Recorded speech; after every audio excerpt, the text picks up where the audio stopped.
This tree in particular was actually blocking the road not too long ago. City crews obviously have come through and moved it over so that traffic can move freely about. But if you look closely over here, here is a second tree that has been uprooted. We are still waiting to hear who that state trooper was, but overall, it is a very sad day for law enforcement as they mourn the loss of one of their own. Now, the crash actually happened at about 4:30 this morning in Lake Delton, just north of 23, which is actually the road that we're standing on right now. This is actually where we have seen most of the damage in Portage here tonight. Now, this is the front of a house in the first ward where you can barely see the front door there. So it's starting to fade a little bit, but check out this sunrise this morning. It was just very obviously red, white, and blue. I think it's safe to say that our fallen veterans are watching over us this morning as we start Operation Honor Guard. We have team coverage right now. WCIA 3's Karina Rubio is live in Champaign.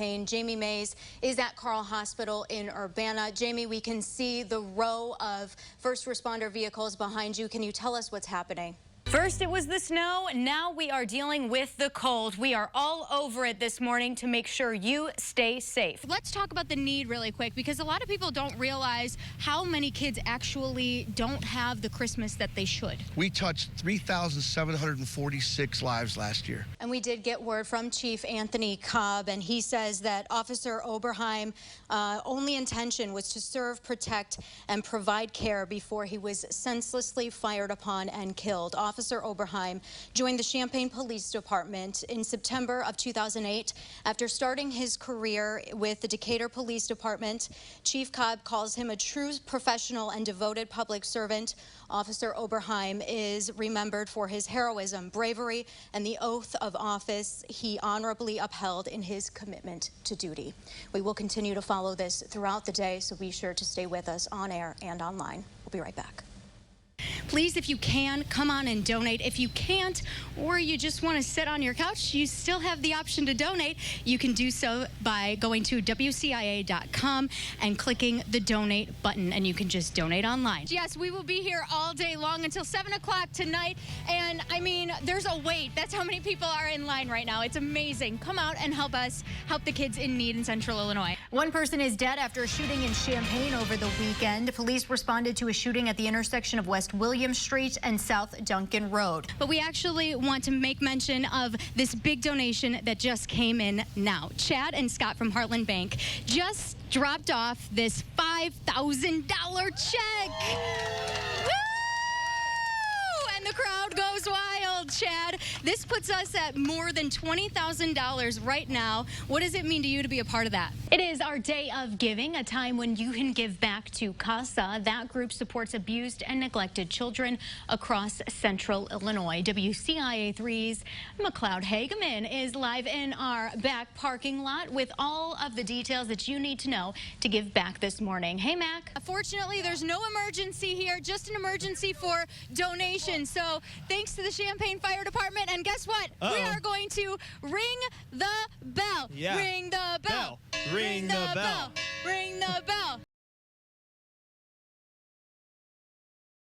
This is a stack of court documents from his previous battery convictions, and it shows he's been in and out of this courthouse a lot, and he certainly has a history of violence. Court records show it all started in May of 2012.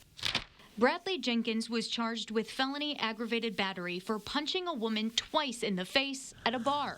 That charge was later changed to misdemeanor battery. Nobody was seriously injured. Everybody makes mistakes. George Vargas is an associate attorney for Steigman Law PC. He was a public defender for 13 years, and he says anger management is a common form of sentencing when you're talking about physical aggression. I have seen where a felony would potentially be amended to a misdemeanor, but there are always conditions you're always going to have to do, like anger management, perhaps substance abuse evaluation, mental health evaluation. Jenkins pleaded guilty and was sentenced to 18 months probation. Anger management was not a condition of his sentence. 5 years later, Jenkins was once again charged with felony aggravated battery after he punched someone else at the same bar, fracturing the man's nose and sinus cavity. First time it happened, okay. Second time, you're dealing with somebody who has a propensity for violence. And so if I had been the prosecutor, granted I don't have the facts, but I would be reluctant to give this guy another break. Court documents show a special prosecutor was appointed because the state's attorney is friends with Jenkins' uncle. He's also related to another friend of the state's attorney. Could it have been to his advantage? Maybe. I don't know. But it doesn't matter where the prosecutor comes from. You should want to do justice and protect the public and do the right thing. For the second time, Jenkins' charge was brought down to a misdemeanor. He pleaded guilty to battery on May 9th, 2017, and was sentenced to 2 years probation. That means he would have gotten off probation on May 9th of this year, and less than a month after that, his wife fell to her death. Whoever handled the second case, explain why you gave this guy a sweetheart deal and you didn't, make him take this class, that class, or maybe why you didn't make him a felon. If at that point, he deserved it. Jenkins is charged with third-degree domestic assault in St. Louis, which is the least severe felony charge in Missouri and carries a maximum of 4 years in jail. Spend just a few minutes with Nathan Lamberson at Nichols Park, and you'll quickly learn this is his happy place. Growing up, my grandfather and several other family members got me into fishing. But he says it hasn't always been this easy. I had a lot of health issues, so I just really didn't get out much. That's because he was born with spina bifida, a condition which prevented his spinal cord from developing properly. Now he has to do dialysis 5 days a week for 4 hours each day. After dialysis, even if I'm feeling kind of bleh, I'm always in a better mindset if I know I'm going fishing. So now he's taken to social media to teach other people with disabilities that they can do it too. You're watching the YouTube channel where I show you, the viewers, that yes, I may be in a wheelchair, but I don't let that stop me from doing what I enjoy. The channel is called Adapting the Outdoors, and he isn't only fishing in them. He also shoots pistols and shotguns, reviews products, and even gives some tips and tricks. Especially if they're disabled like I am, and you don't really want to use the stove, is to use the coffee pot. He says he got the idea because he knows how hard it can be. He wants to help people catch themselves in negative thoughts and turn things around. A lot of people have that mindset of, I'm in a chair or I'm disabled, I can't do anything like everybody else can. I want to be that person to show people that if you have the right mindset, you can, and you can do whatever you want. And even though it may be tough to get there, he says he's here for you, and it'll come with time. Don't do everything at once. Go a little bit and then try different things, small steps at a time, and eventually you will succeed. Because at the end of the day, you never know until you try. if you ever need to go to the emergency room, one of the first people you see is a nurse. Tegan Steinoski keeps track of those with a special qualification at Carle Foundation Hospital, the sexual assault nurse examiners, or SANE nurses. The hospital process is not intended to be sort of step 2 of the trauma that's happened to them. It's intended to really be step 1 of their recovery from that trauma. There are 15 SANE nurses at Carle, hoping to make sexual assault survivors feel more comfortable. We do our very best to make sure that we are as sensitive as we can be to their trauma and that we are letting them drive their care while they're here. Carle was just approved to become an official sexual assault treatment hospital.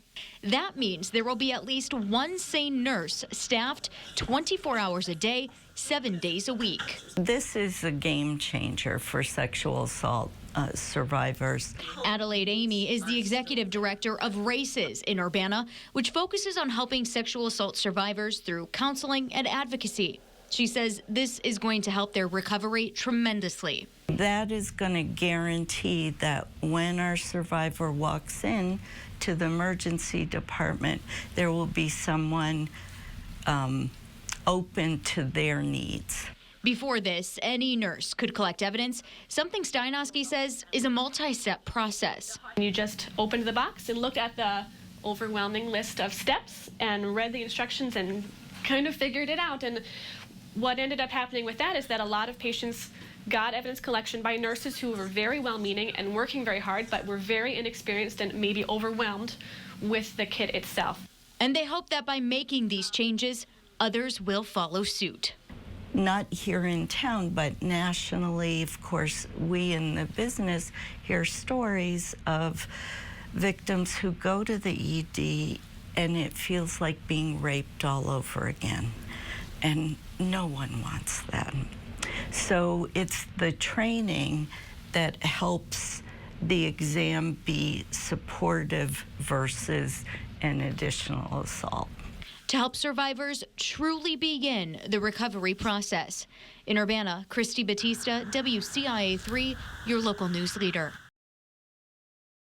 Self-isolating has been a tremendous adjustment for all of us. You've been doing it for about a month, but one family in Champaign has been doing it for 6 months. And as I found out, it's all for the health of their baby girl.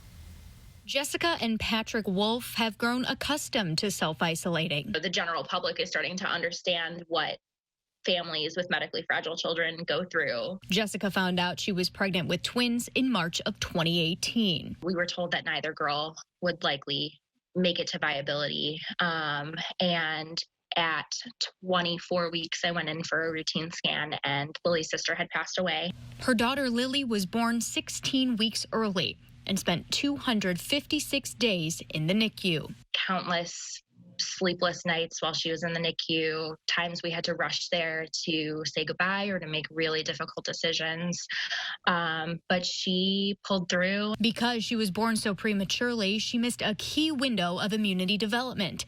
They've been isolating themselves since October, and they're anticipating the self-isolation to continue for them until this time next year. We just don't know, and our pulmonology team doesn't know, and they don't know how it would affect Lily if she got it. One thing she asks of you, for Lily's sake and others like her, please don't hoard Clorox wipes, gloves, and masks. When things fly off the shelves at the rate that they are, items that we need on a daily basis to keep our child safe and healthy are just unavailable, and that's a really scary feeling. Jessica hopes they can gradually expose Lily to things so they will only have to self-isolate during the next few flu seasons.